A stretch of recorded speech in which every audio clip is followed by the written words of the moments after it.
Few people have witnessed the dramatic transformation in the Middle East Gulf states, like Eitan Na'eh, Israel's first ambassador to Bahrain. I saw 2 Israeli embassies open in the Gulf, one in the UAE, one in Bahrain, a consulate general that was opened in Dubai, dozens of agreements that were signed. From the birth of the Abraham Accords on the White House lawn, Ambassador Na'eh has been a key player in the agreements. There is significant, in fact, historical change to the course of events in the Middle East. They are an effort to take a road that has not been taken before, establish a relationship between Israel and Arab countries, and not just that, it's proving to the rest of the Arab countries, to the rest of the world, and to the rest of the people in this region that it is possible. But about 100 miles from Manama, the capital here in Bahrain, and across the Gulf, lies Iran and its regime that represents an existential threat not only to Israel, but to this tiny Gulf country.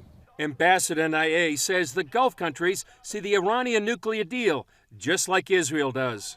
We hear from them exactly what we say. I think that the threat and the threat perception, the threat levels are pretty identical by those who live in this region, by those who experience the kind of behavior that Iran got infamous for. And the threat, the concern is real.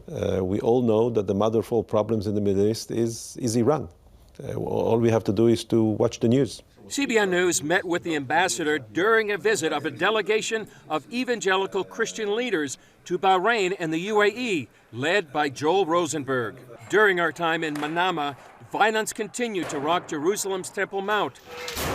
Ambassador Na'eh explains the rioting is nothing new. In the 30s, amid a wave of Jewish immigration to then mandatory Palestine, running away from Hitler, just prior to the Second World War, and what the Palestinian leader then, Haj Amin al-Husseini, saw as Arab indifference, he came up with the idea of how to attract attention, and Al-Aqsa was the answer.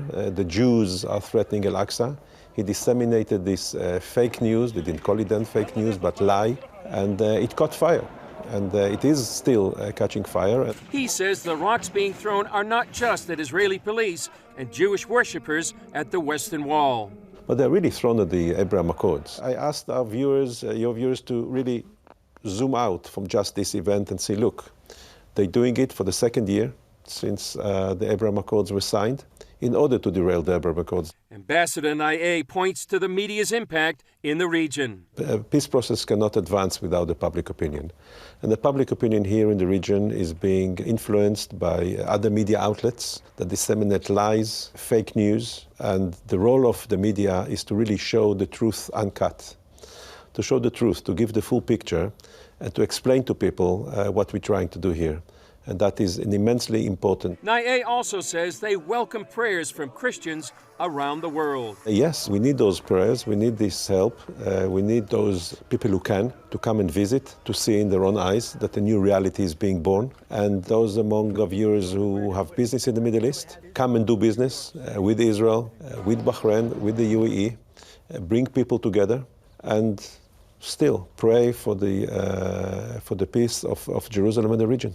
Chris Mitchell, CBN News, Manama, Bahrain.